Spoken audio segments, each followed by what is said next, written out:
Live from the heartland and the crossroads of America, it's Tony Katz Today. But there is no question that Trump has a big win. He's got a big win in Iowa. Are we going to pretend that it's not big? Are we going to pretend that somehow it isn't what it is? That'd be a crazy thing to do. 51% in Iowa. The problem is that they called this thing, 33 minutes into the caucuses? They're calling it, hey, Trump wins. What do you mean Trump wins? These people haven't even sat down yet. They haven't had a chance to take off their coats, get their first cup of cocoa. You're already calling a winner? That is nutty stuff. But maybe not as nutty as the response from Nikki Haley. When you look at how we're doing in New Hampshire, in South Carolina, and beyond,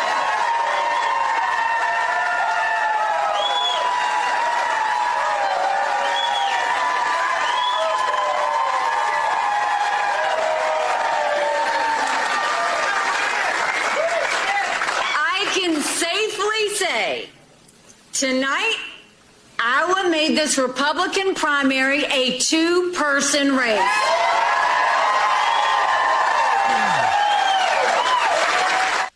She came in third, everybody. There's a lot to digest there. Tony Katz Today. Good to be with you. Find everything at TonyKatz.com. Go be a supporter. Let's make sure we understand what it is that she's saying and why it is that she says it's a two-person race, Nikki Haley. It's because she's taking a look at New Hampshire and South Carolina and saying, so you're telling me there's a chance. Now, in her defense, she can actually say that. She has polled within 7 points of Trump in New Hampshire, which is the smallest spread that anybody has seen in this race. And in South Carolina, she's the former governor. She thinks that she's going to be able to have some pull there. New Hampshire has Trump 43, Haley 29. They still have Christie at 11, DeSantis at 6.5. I mean, DeSantis is far behind, but his play was never New Hampshire. Do well in Iowa, get to South Carolina, force yourself some action on Super Tuesday. That's a really hard one for him to pull off at this stage of the game. Incredibly difficult for him to pull off at this stage of the game. But for Nikki Haley, it's not that nuts. It's not that nuts. No, don't confuse issues. I'm not saying she's going to be the nominee. Trump has got all this momentum. I mean, the polling had him, and Real Clear Politics average had him at 52.5%. He won by 51. The polls were dead on for him. So if it's dead on in Iowa, let's start making a conclusion that it's dead on everywhere. It's dead on in New Hampshire. It's dead on in South Carolina. For Nikki Haley underperformed in Iowa. It's Ron DeSantis who overperformed by about 5.5 points, I think it was. But we'll have to discuss DeSantis in a completely different methodology.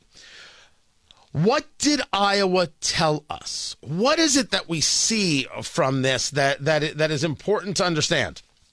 I'll give you a couple things, if you don't mind. The first things first. It is obvious that Trump amongst the base is as popular as the base said he was.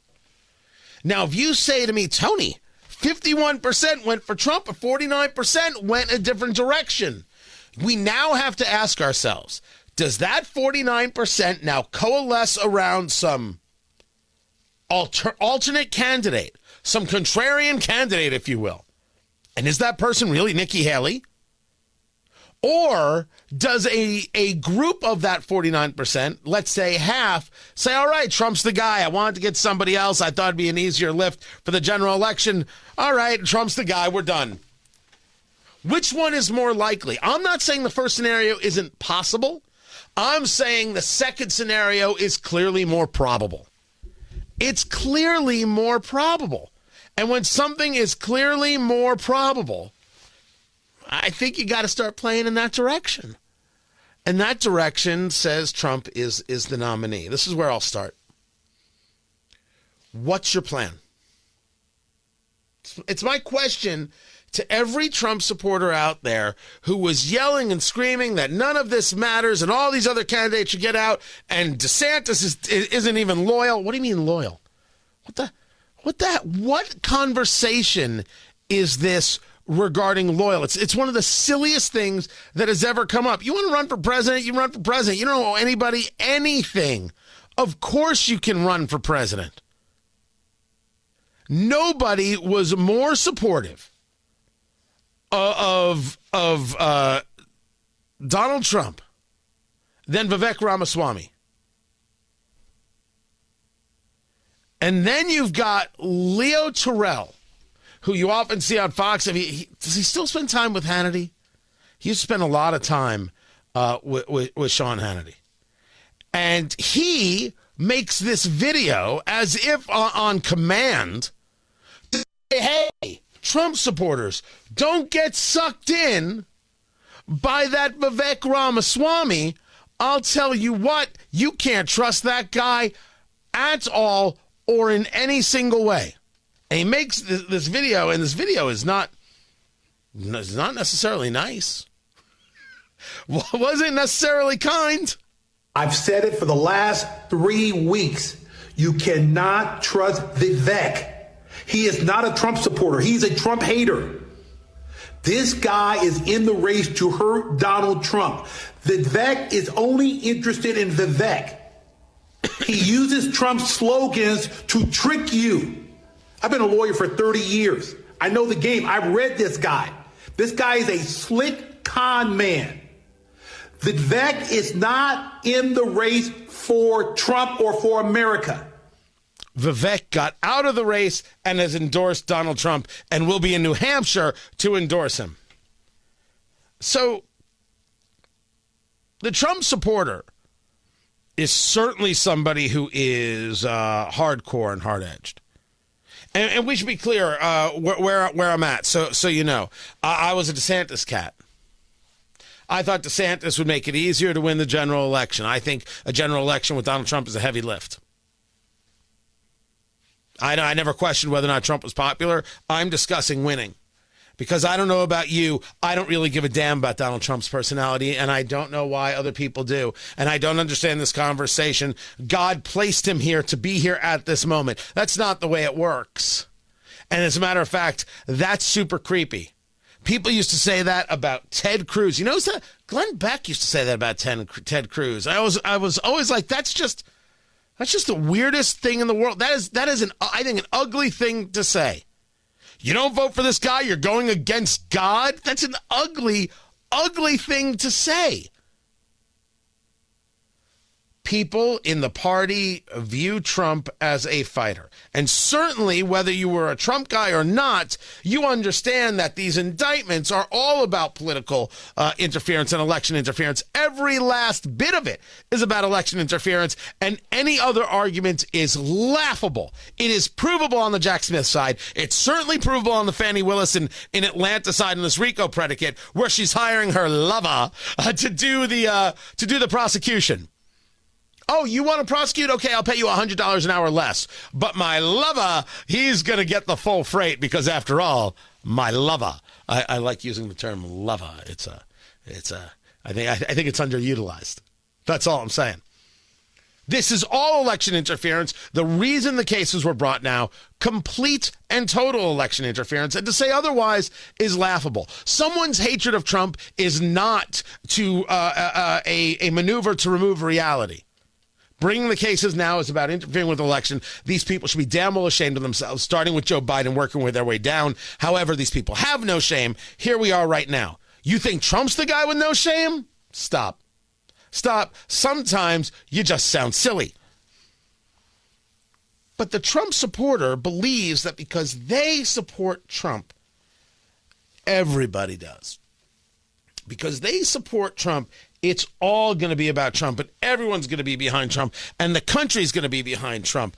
I have not seen proof of that, but I don't think I have to be the guy to show you. You show me.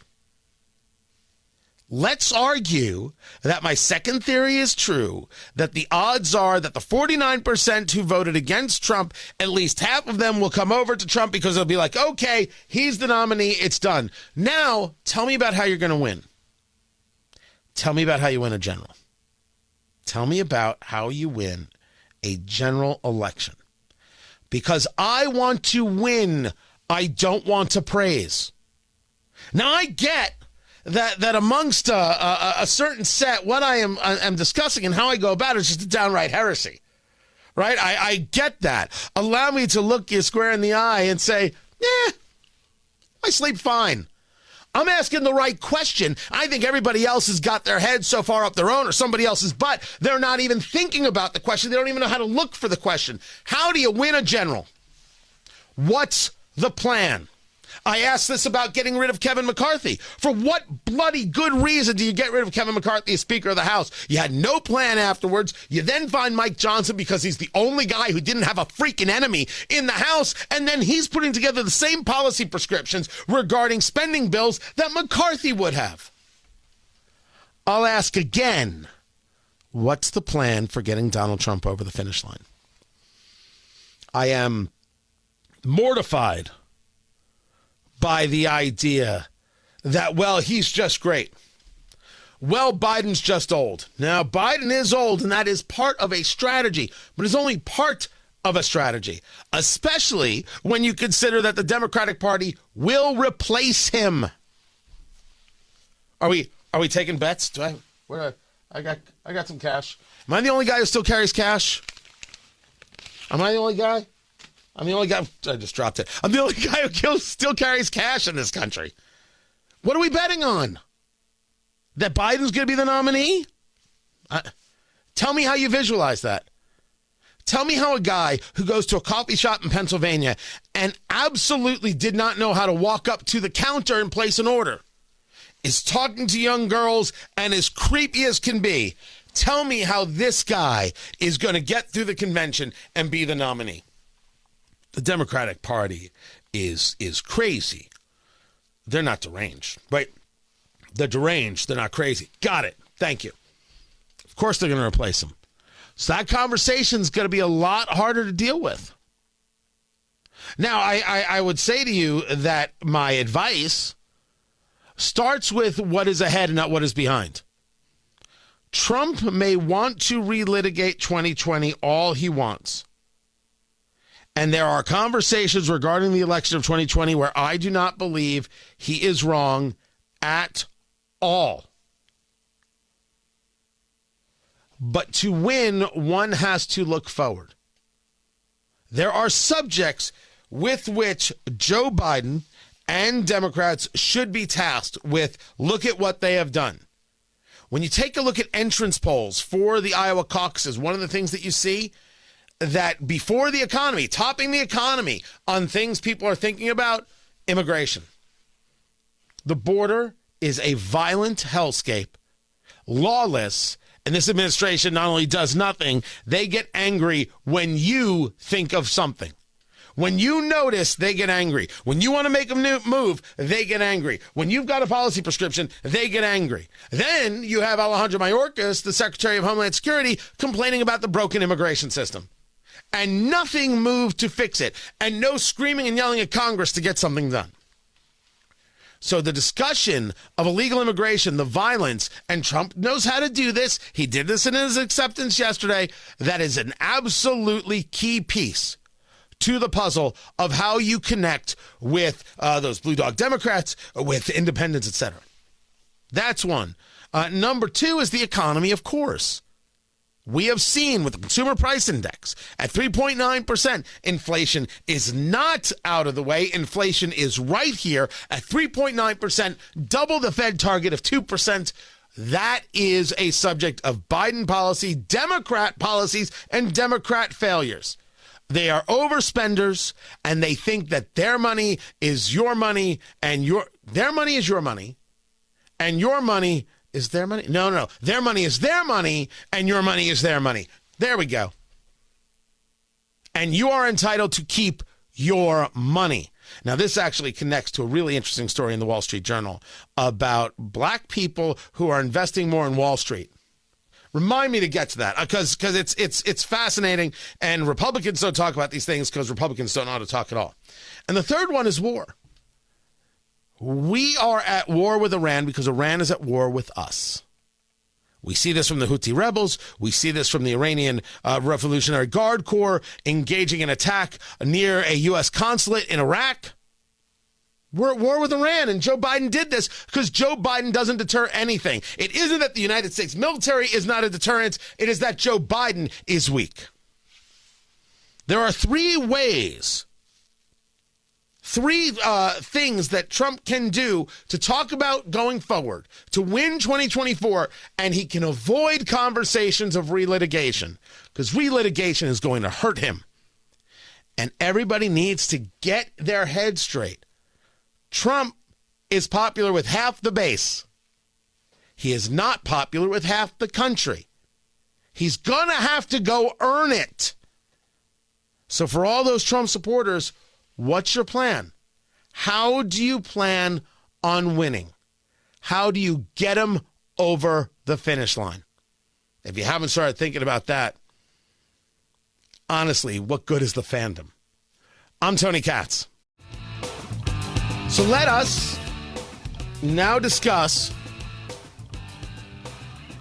how it is that the Biden administration has failed so epically on a conversation about humanity. Tony Katz today, 833-GOT-TONY, 833-468-8669. Of course, if you're checking out the live stream, you can leave a comment there on any of the platforms or rumble.com/Tony Katz. You have, of course, a progressive thought process that states that Israel is the problem, not Hamas. And you know that this is true because none of these Jew-hating bigots, none of them say that Hamas should stop. None of them say that Hamas is guilty. And when they do say it, it is couched in between a condemnation of Israel and then a irrational idea of what Israel must do. Israel must immediately engage in a ceasefire. How does that work? They're still being attacked by Hamas, a terrorist organization that murdered 1,200 of their people, raped others, burned people alive. And now you want them to have it happen again. What else could a ceasefire possibly do? Well, what's happening is that the people of Gaza are starving and they don't have access to food or water. Or when did it become Israel's responsibility to provide them food or water? When did that become Israel's responsibility? There is no responsibility under any Geneva Convention or anything else for a nation to provide aid and comfort to their enemy. Doesn't exist.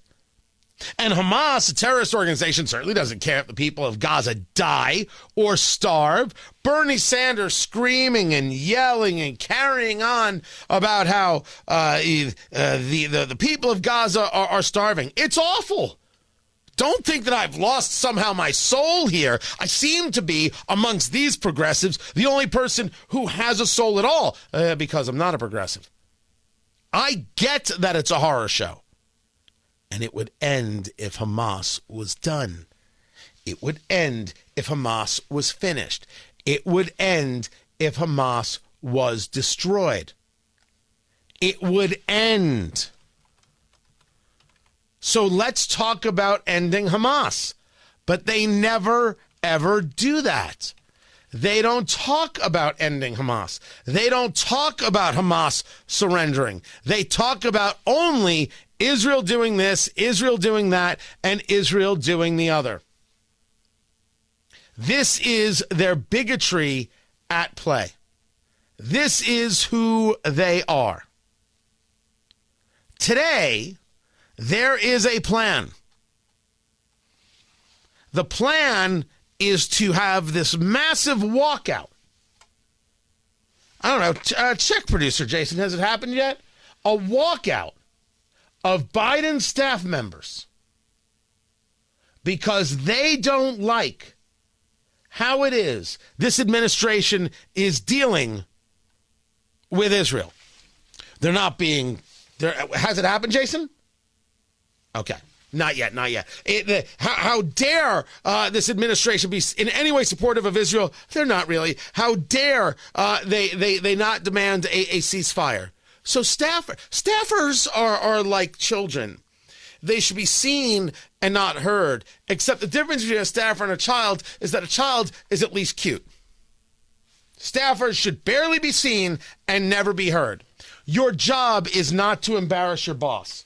And all of a sudden, these staffers, in today's world, these staffers believe that they have got opinions and their opinions matter. No one gives a damn about a staffer's opinion. Dear staffer, no one cares about you at all. Get your boss's coffee, understand the policy so you can explain it to them, then shut it. That's how completely unimportant you are to us. You might be very important to your boss. I don't say no to that, but not to me. And I don't want to hear your opinion. I didn't ask for your opinion. I didn't vote for your opinion. I don't give a damn about your opinion. I didn't say you weren't entitled to an opinion, but your opinion happens over there, away from the workplace. In the workplace, don't embarrass your boss. Don't have an opinion. And don't think you're allowed to have a walkout so you can speak out against the president. Quit, join the private sector like a grown-up, and then talk all you want. Then go back to mom's basement or wherever it is you live. That's right, a mom's basement joke. You don't deserve any better. They're going to do a walkout. Speaker Mike Johnson has stated if they walk out, fire them. Fire the people who walk out, any federal workers who take part in this. I could not agree more with that. But I think we need to take a second look at this. And my view doesn't somehow magically come because I'm Jewish. It's not, I was at a conference, and so this was over a year ago. I was at a conference. I won't say where, I won't say with who. I'm sitting at a table of 5. It's dinner. It's outdoors. It's beautiful out. And I'm listening to 2 people talk. It was a white man, it was a black woman, and the black woman is explaining to the white man, who's listening earnestly, respectfully, but I don't think was buying into everything that this woman said. This was 2 years ago, so George Floyd is well underway and everything else, and what's happened across the country and the destruction of cities where no one seemed to mind those riots. Those riots were okay. I was going to make a comment, but I'll save it. And she's saying that, there's a lot of white people who don't really understand. I'm trying to teach them. I could really help them understand this bigotry and the race issues if they would just let me. I am not a silent guy, kids. I do 6 hours of radio a day. I do a morning show in Indianapolis. We have the syndicated midday show across Indiana we're trying to build. I have Eat, Drink, Smoke, my cigar and bourbon show, which is heard on stations all across the country on weekends. I do TV work and other things, and I have more coming in 2024. I'm not a silent guy, but I'm sitting there at this dinner, and I am quiet. And I'm aware that I'm quiet. There's a moment where I'm kind of outside my own body, watching me watch the conversation like, what? Because I realize there's something happening in the conversation that's wrong, but I don't know what it is. Not the ridiculousness of a bigotry everywhere. No. Something was wrong with what was being said. And I couldn't put my finger on it. I couldn't touch what it was, and it was driving me nuts.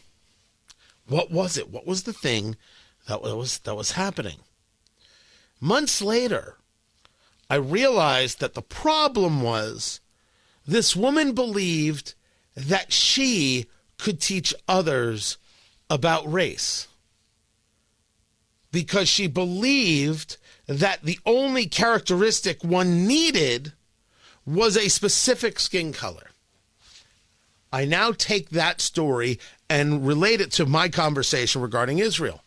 I do not believe that because I am Jewish, I somehow have more of an understanding of what's going on in Israel and what's going on with these Jew-hating bigots called the Squad and in the Biden administration than you if you're not Jewish. It would be insane to think that because of the blood that runs through my veins, therefore I have, for example, a better understanding of the Holocaust than somebody who has spent their life studying the Holocaust. That would be a ridiculous concept.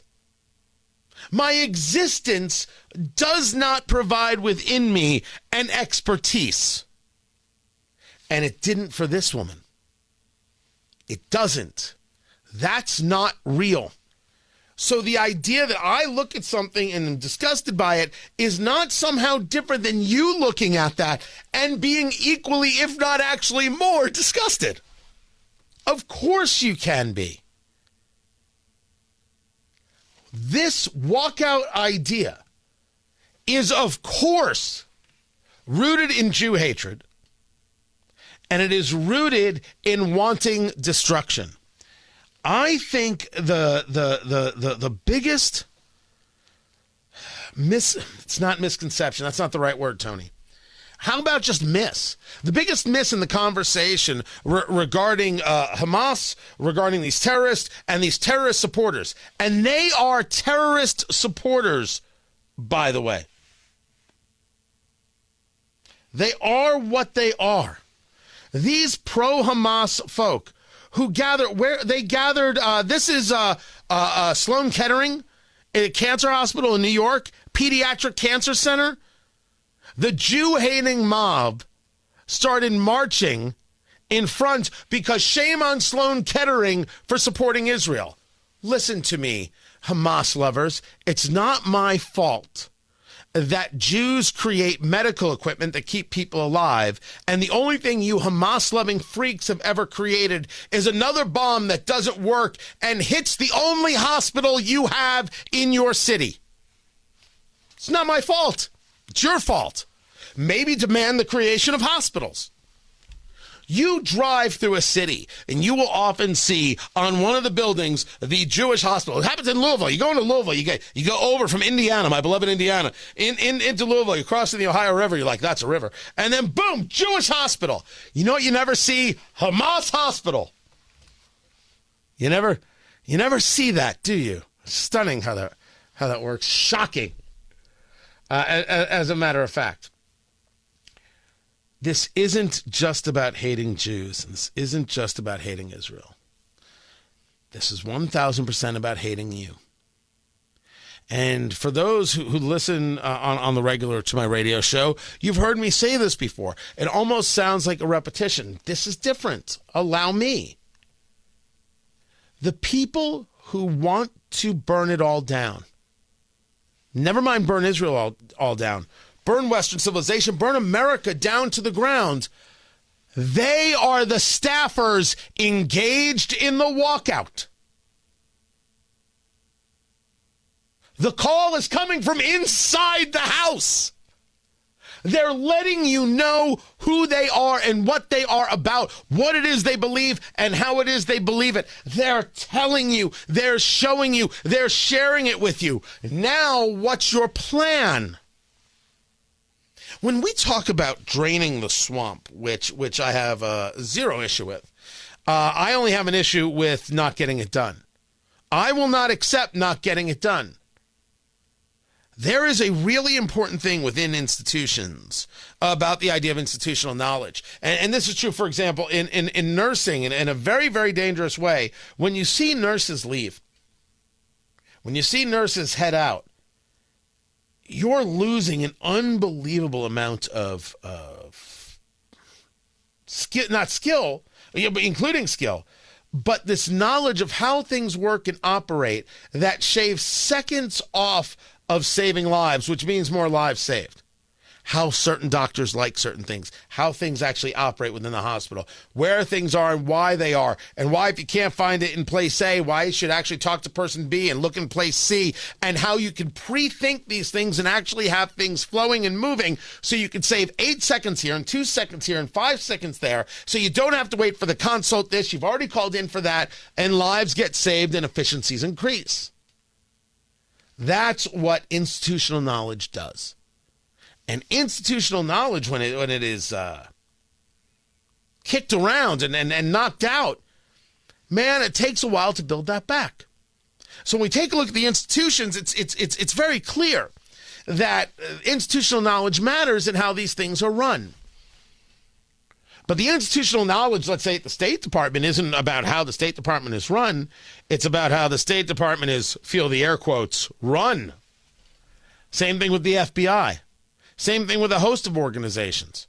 And if you're going to drain the swamp, you have to accept the fact that you're going to lose that institutional knowledge. But in this case, that's a plus because you have to get rid of the ridiculousness and the sickness. And if you have 2 or 200 or 2,000 staffers walk out because they support Hamas, they don't just want to burn Israel down, they want to burn America down, you fire them on the spot as a lesson to everybody else. Now, you'll notice I didn't say hang them. This isn't some Mel Gibson Braveheart movie. You fire them. These are not people worthy of representing America. They're not decent enough to know their role as a staffer. You want to be the guy? Go be the guy. Go be the guy. Go get elected. Then you can be the guy. You say anything you want. People might even give you money for it. Who knows? When you're a staffer, no. But this is what they think. And these are the people who, behind the scenes, run the institutions. Have you ever been to Capitol Hill?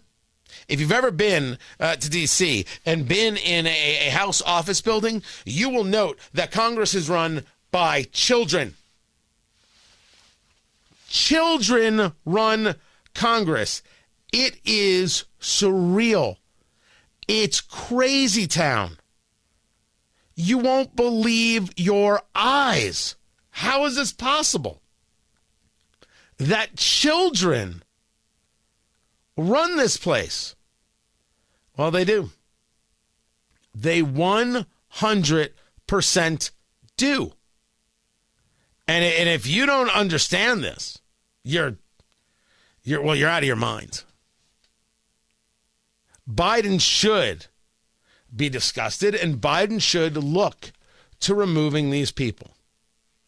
But Biden's a guy who doesn't get told by his Secretary of Defense that he's going to be having a surgery. Biden doesn't fire that guy either.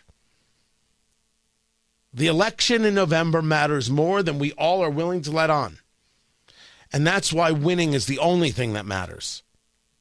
I want to win because these people want all of us to lose. I'm Tony Katz.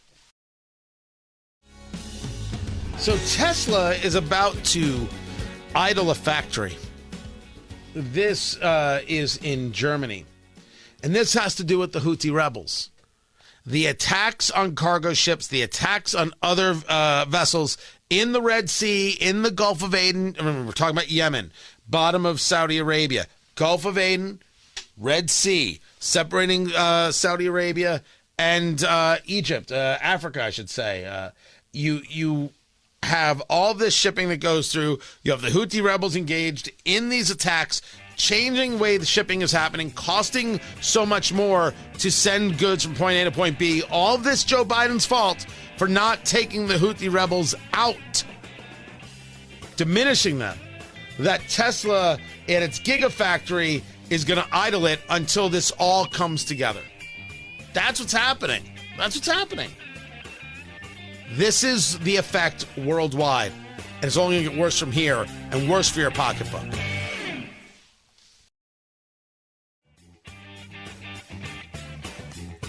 It's bad enough you're pro-Hamas.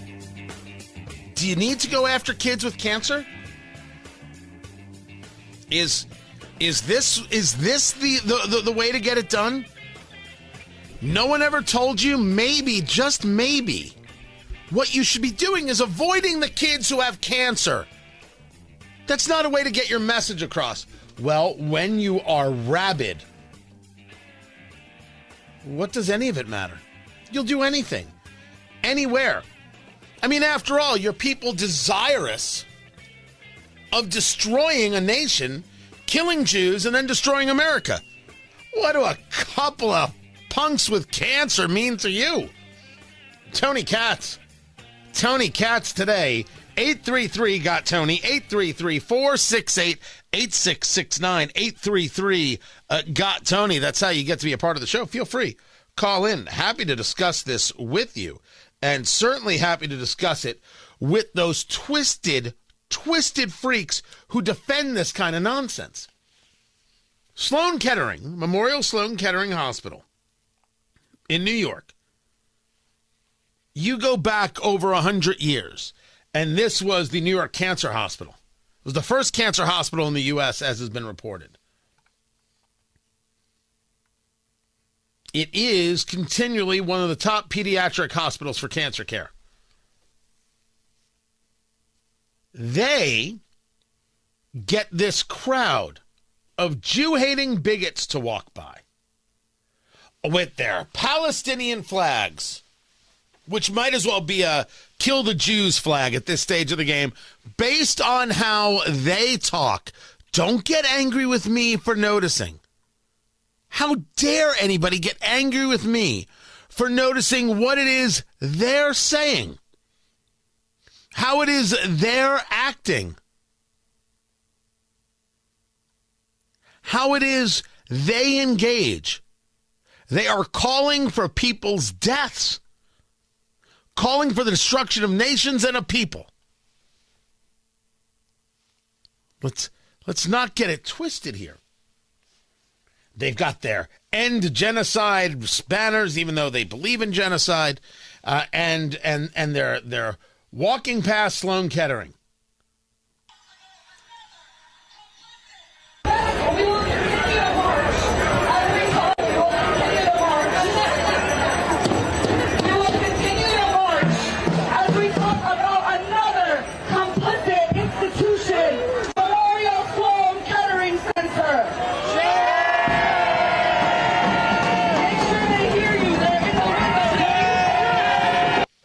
So first, this woman who's leading the charge, another complicit institution, Memorial Sloan Kettering. They help kids get past cancer. Complicit. And then if you didn't hear that part there, make sure they hear you. They're in the windows. So you have children and others looking out the windows, and you have hundreds of people screaming death to the Jews. This is what we're up against. This is what's supported when you send your kids to Columbia or Harvard or, I guess, Stanford at this stage of the game. Check your Indiana institution. For sure, check your Indiana institution. This is what we're dealing with. This is who they are, and I bring it up just as a note, just almost a reminder that if you think that you're dealing with people who are decent, if you think that you're dealing with people who are rational, you are not dealing with people who are decent nor rational. They are neither. They are the enemy. You have to start understanding it and treating it like that. But I want to dig into a little bit more about what we saw in the election, because there's now more and more news coming out. Right? You've got the Iowa caucuses. Trump wins 51%. DeSantis in second. NIkki Haley in third. And I shared with you some Joy Reid. The problem with those white Christians want their country back. Well, understand this is who she is. This is what MSNBC is. New Hampshire. And I think to the point that you made, Steph, I mean, it's the elephant in the room. She's still a brown lady that's got to try to win in a party that is deeply anti-immigrant and which accepts the notion that you can say immigrants are poisoning the blood of our country. The idea that somehow she thinks that she is decent and everybody else is indecent. Nikki Haley is not having an issue, and she will continue to have issues, by the way, because she's a brown lady. Holy crap. Nikki Haley has issues because she can't come out and say that men are not women and women are not men. She can't come out and say it. And when she was, this is from Megyn Kelly's show where Megyn Kelly was sharing this thing from Nikki Haley about men and women. Here, let me see if this is it. Listen. And with that, let's go to our last question. John, you're live from Dubuque. Hi, Ambassador. Hi, John. A lot of the stuff that Trump does, and says really bothers me, and I'm concerned about it. One thing I saw him do was he said that, he had trouble answering the question, could a man become a woman? And I'm just wondering what your response to that question is. Yeah, I mean, I think, first of all, let's look at the fact. I'm sorry that we didn't make it to Dubuque, and I hate that we're not there, but I appreciate you coming on here. Look, I mean, I have said, I want to start with Trump and then get to the question. This is a hard truth on my part. I believe Trump was the right president at the right time. I agree with a lot of his policies. But rightly or wrongly, chaos follows him. And everybody on this call knows that. And we can't be a country in disarray and a world on fire and go through 4 more years of chaos. We won't survive it. And I think a lot of that is how he communicates and what happens. It just sets us all in disarray. And we can't afford a President Kamala Harris. Before we get into part 2 of her answer, that is not answering the question. A question that is very simply answered, no, men cannot be women. Next question. As simple of a question as, what is your name? My name is Tony. Can a man become a woman? No. It may be easier than answering somebody's own name. But first, she's going with, look at the facts. I'm sorry I'm not in Dubuque. Let's talk about Trump. Then, after nearly a minute of filibustering. Now, can a man become a woman? There's been a lot that's been talked about when it comes to all of these roles and all of these issues. The answer is no. And that, Joy Reid, that right there is why Nikki Haley has issues with the Republican Party, not because she's a brown lady or has poisoned blood or whatever freak show thing you're talking about. You take a ridiculous commentary from Trump, you apply it to anything you can. It has nothing to do with whether or not people will vote for Nikki Haley. She can't answer this basic question. There's been a lot that's been talked about when it comes to all these roles and all these issues. The answer is no. She can't do it. She can't do it. She's too busy being cute. I strongly believe that we should not allow any gender change surgeries to anyone before the age of 18, period. Kids now can't get a tattoo until they're 18. We shouldn't have them permanently change their body until they're 18. And that includes puberty blockers. That includes any sort of hormones that would do that. After the age of 18, we want to make sure people can live any way they want to live. I don't think government needs to be in control of anybody's life. You go live the way you want to live. You should be free to live the way you want to live. And government and everybody else should stay out of your way. All fine, but not perfect. as an answer after you say no, men cannot become women, and you move on. Could a man become a woman? No. Now, people who are over the age of 18 can live the way they see fit. I'm not about to tell them. I don't want government getting in their way. But men are never women and women are never men. And without question, we don't allow children to be engaged in these kinds of surgeries. We don't allow for the mutilation of children. We protect children, most often from themselves, and we're not going to allow this anywhere. And these states that want to pressure parents into allowing this by threatening to take the kid away, I want to work on a federal level to supersede that, because parents' rights are paramount, not the state. That's the answer. Now, maybe you want to say it with a little bit more of a smile, a little more panache. That's the answer.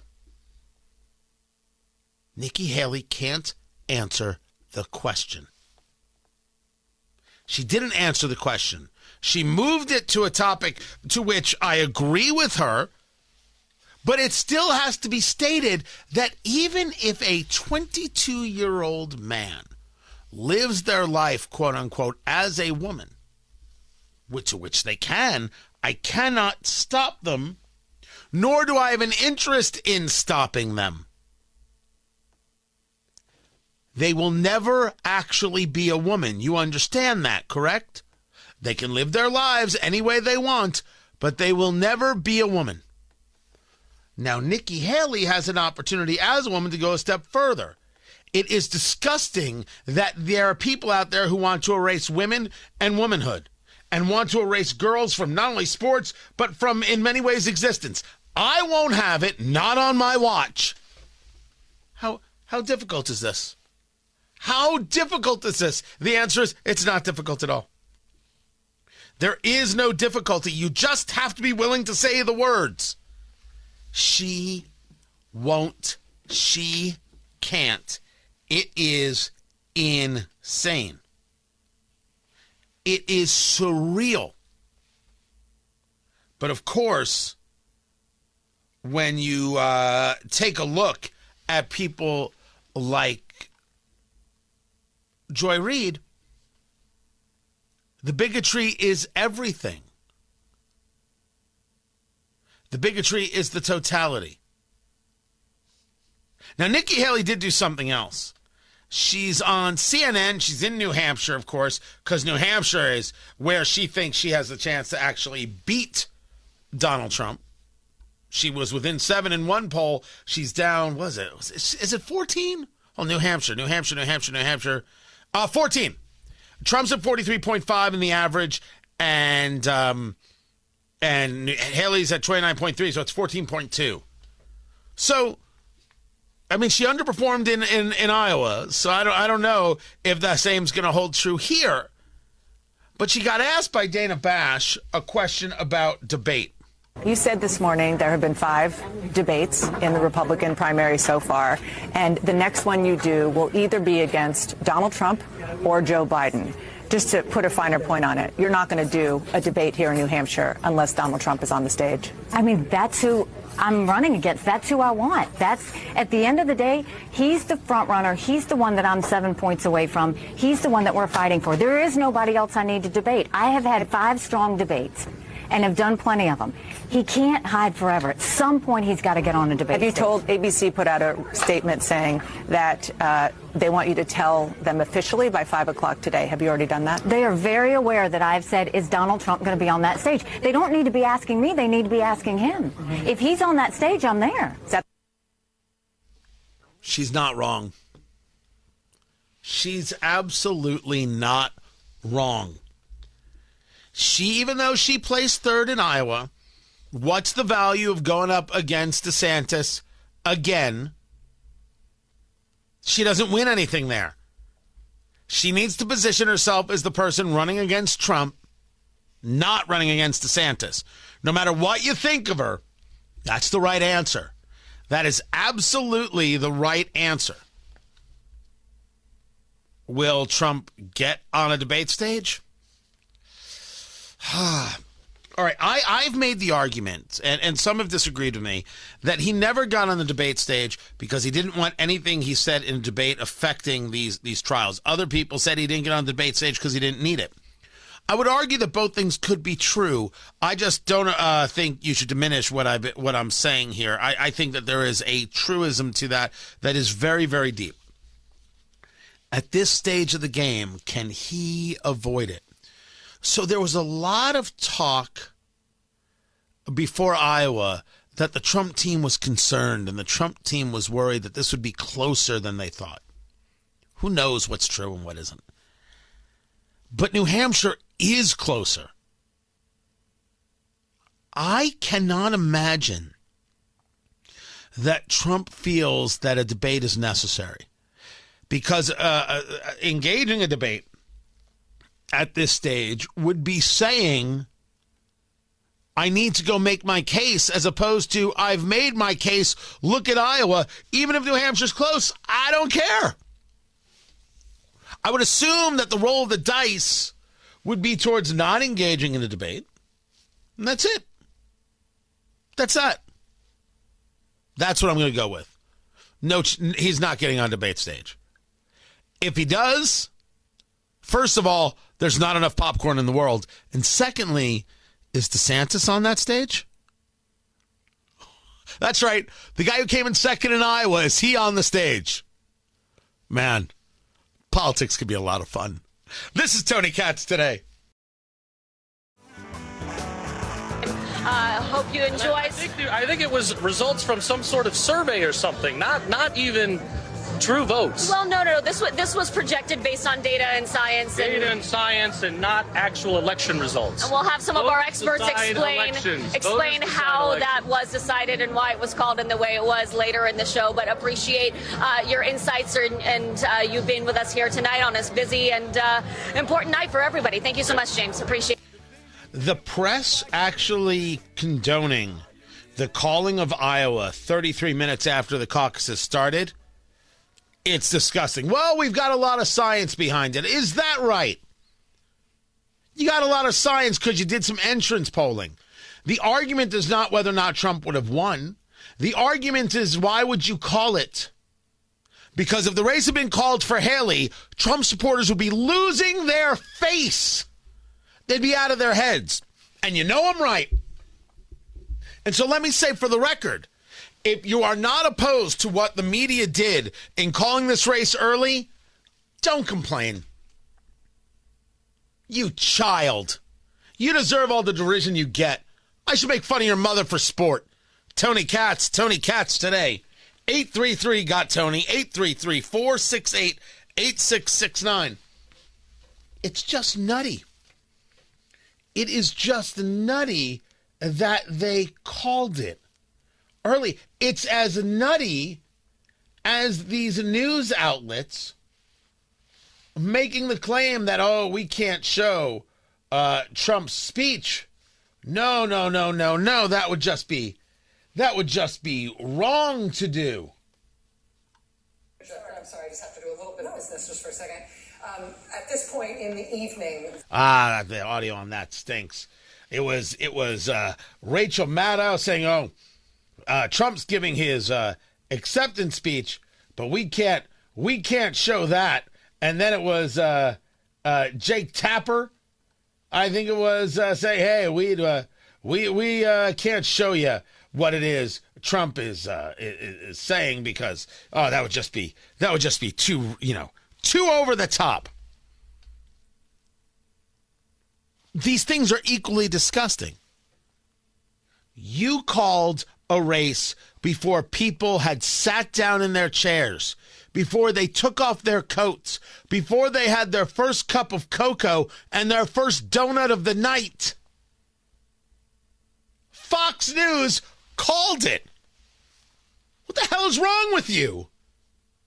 The Associated Press has rules. This is not Vietnam. There are rules. To be sure, as they wrote it, to be sure, AP will not call the winner of a race before all the polls in a jurisdiction are scheduled to close. Except for this. Except in the case of Trump winning the Iowa caucuses. Well, Tony, he was going to win. There's no harm. What's the big deal? Allow me. Allow me to explain what is already understood in this case. It is obvious that the national media wants the rematch. They want Trump and they want the rematch. And so they did what they could to put a thumb on the scale in order to ensure a result. And if they scared 5 or 6 people away from the polls from each of these places, each of these precincts where they do the caucuses, not the polls, the caucuses, okay. Now, did they? I don't know. Was that the at least objective? It's the only one that can come to mind because it's the only possible objective. Tony, what about the idea that they had the data, so they called it? You wait. You wait. You wait. You act like a damn professional and you wait. And if you can't act like a damn professional, go work at Dairy Queen. No, wait, those people are professionals. Go work at Harvard. You don't have to be a professional at Harvard.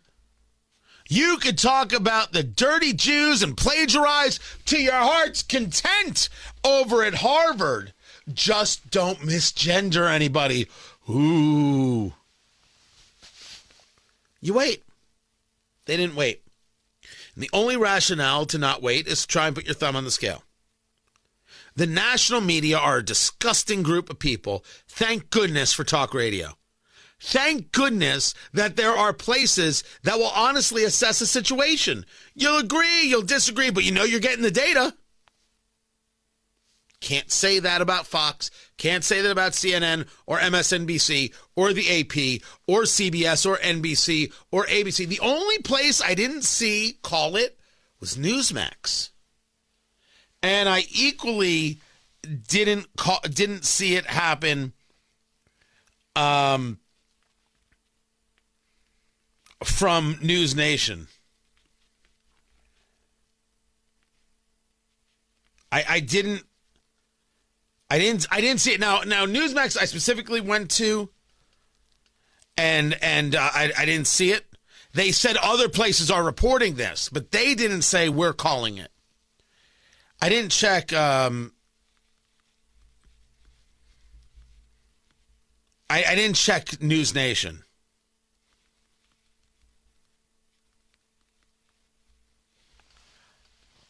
Calling it was wrong.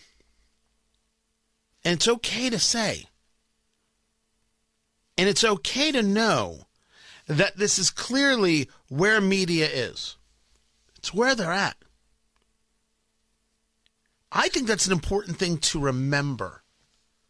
It's important to remember that they have skin in the game, and that's a real problem. They clearly have made a call. Ron DeSantis, in his speech last night, somewhat addressed this. We love you too. They threw everything but the kitchen sink at us. They spent almost $50 million attacking us. No one's faced that much all the way just through Iowa. The media was against us. They were writing our obituary months ago. They even called the election before people even got a chance to vote. But they were just so excited about the fact that they were predicting that we wouldn't be able to get our ticket punched here out of Iowa. But I can tell you, because of your support, in spite of all of that they threw at us, everyone against us, we've got our ticket punched out of Iowa. A couple things. First, I don't know if second place in Iowa is a ticket punched. I don't know if that's true. I think we got to ask ourselves a question about that. And if your ticket is punched, may I ask to where? Trump wins Iowa with 51%. DeSantis gets 21.2%. Haley gets 19.1%. Okay? Ramaswamy was 7.7. And Asa Hutchinson got 0.2%, 191 votes. He also dropped out of the race. I know. You're sad. Where does DeSantis think that he's punched to? The next two are New Hampshire and South Carolina. Shall we take a look at New Hampshire? He's in 4th place in New Hampshire. Ramaswamy is now out of the race. He's heading to New Hampshire to endorse Donald Trump tonight. I'm telling you, Ramaswamy voters are Trump voters, so none of that goes to DeSantis. Chris Christie voters, I mean, some of them might be DeSantis voters, but at least at a half and half, they'd be Haley voters, so the spread doesn't change. So now you're 3rd place in New Hampshire by default. Unless there's somehow a belief that you're going to overperform. Because he did overperform Iowa by 5 points. And Haley underperformed Iowa. The last Iowa poll had Haley in the 20s, and she got 19.1. But it had DeSantis at like 15 point something, and he got 21. So I think it was like 5.5. So let's just call it 5. Let's just call it 5 points. So even if I look at New Hampshire, even if Haley is down 3 and DeSantis is up 5, he still comes in 3rd. So you're not talking about New Hampshire. Your ticket is not punched to New Hampshire. Your ticket, you mean, is punched to South Carolina. Number 3 on the list. In the last poll, which was the Emerson poll, Trump 54, Haley 25, DeSantis 7. It's the first time in the last 4 he's been in single digits. 7. Trump is ahead there by 29. And by the way, Trump was 50. He was 52.5 in the Real Clear Politics average, and he came in at 51. That's pretty good polling. Just as a matter of give credit where it's due, that's pretty on the ball. 52.5 and the reality is 51. That's you can agree with that. So assume that the average is legit everywhere. Assume that. If your ticket is punched and there is no path in New Hampshire, and you're already down this far in South Carolina, what do you punch to? I'm going to ask another question. Where's his money coming from? You understand that I want the nominee to be Ron DeSantis. I'm clear about this. I'm asking a question. Where's the money, Lebowski? By the way, how do I not have that? Of all the sound effects that I have... Who is your daddy? I don't... By the way, that one's awesome. I don't have Where's the Money, Lebowski? I don't even know how that's possible. This is the only thing I have from Big Lebowski. Yeah, well, that's just like your opinion, man. Producer Jason, I need Where's the Money, Lebowski. That is important. We need that right now. Where's he getting the money? What, are we all new at this? You need the money in order to move on. Where's the money coming from? Where's the money coming from? Because I have absolutely no clue. Not a single clue or idea. So I leave that there. But hearing his campaign manager and his team infuriated about calling it early, they are correct. Now, I spent, and by the way, it's wrong, and I think media is disgusting for doing it. Disgusting, and I'll call Fox disgusting. Disgusting for doing it.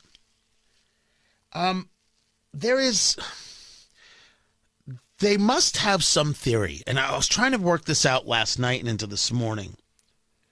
Do they think that they can actually generate enough goodwill from this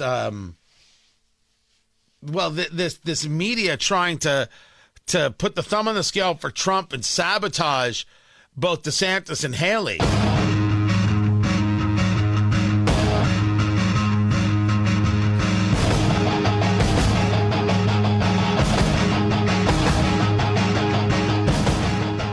Do they think that somehow that's going to allow them to find a new audience, find a new footing, gain some new traction?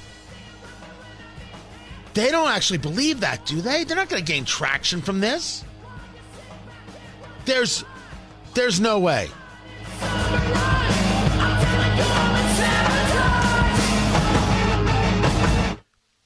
That would be nutty. I've seen stranger things happen, but I can't believe that's going to get them a new check. Ticket punched, Ron DeSantis. Maybe back to Florida. I'm not quite sure where else the path takes you. I'm Tony Katz, and this is Tony Katz Today. So we forget we've got some elections here in Indiana that are going to be pretty interesting. The 5th district race, because Victoria Sparks is not running for re-election. Then the 6th district race, because Greg Pence is not running for re-election. Tony Katz Today. It's good to be with you. The governor's race. In that governor's race, Brad Chambers, who was the former, what was he? He was Secretary of Commerce, right? Ran the IEDC. They reported that he has raised $8.5 million over the past 4 months, ending the campaign with $2.9 million in cash on hand. Didn't he put his own money in too? Like, does that? See, it says raised. I don't think that includes his own money because Brad Chambers he's got some. I believe the expression amongst the kid folk is loot. He's got some loot, possibly some scratch, maybe some quan. The guy's got a ducat or two. I thought that's something else. That is a fair amount of money. And then everybody's writing this dude's obituary. Todd Rokita, the Attorney General, for immediate release. Todd Rokita to file for re-election with nearly $1.1 million cash on hand. He's got $1 million in the bank? Oh my. Now, a lot of people writing, as I said, the obituary, he's in this fight regarding ethics. Is he going to lose his law license for a day, a week, a month, a suspension? And that's going to mean that's the end of him being Attorney General, and the party isn't going to want anything to do with him. I don't know if that's going to happen in terms of is he going to have this issue with it's a level of ethics with the Indiana Supreme Court. They feel that he violated an agreement that they made. I don't know if that's going to lead to a suspension. He was on my show. Was he on midday or was he on morning? I don't remember. And he was throwing fire. He didn't seem too worried about it. He's announcing the re-election. I got the money, let's go. He doesn't sound too worried about it. So the AG race, the governor's race, these 2 congressional districts, and then you've got, of course, the 8th congressional district, the 3rd. It's going to be an interesting year in Indiana. Find it all at TonyKatz.com tomorrow, everyone.